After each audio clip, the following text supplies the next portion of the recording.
he knows it's not a right thing to do. He would prefer, I suspect, if you asked Thomas Frank in a candid moment without him having cameras in front of him, would you prefer that your players kept their own counsel, got on with their jobs and actually functioned at a high level on the field rather than wag their fingers at a few errant fans? He probably would say, yeah, I would.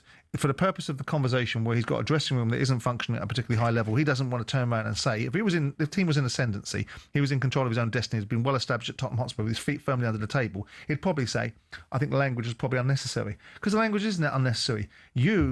Whilst I agree with a lot of the things that people say about, and I'm at the front foot about how fans should conduct themselves at times, you don't get to wag your finger at fans when you're serving up poor performances. You just don't. The best thing you can do is wag your finger when you're serving up good performances and say, you didn't help, actually.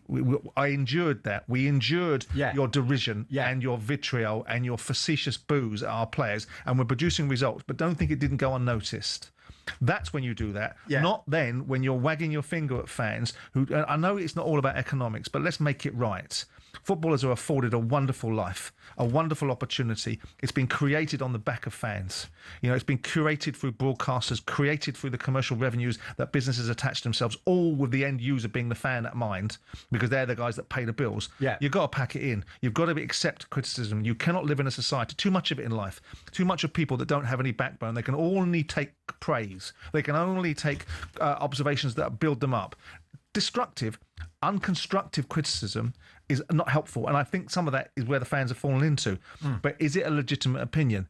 Is the goalkeeper a bomb waiting to go off? Yeah, he is. He ain't a very good goalkeeper in my view. But does that mean I don't like him and think he's ugly? No, it's not a personal assault upon him. It's based upon his professional acumen. And the fans have the right to do this, and footballers should get a hold of themselves because they're, by the grace of God, they'd be working in McDonald's.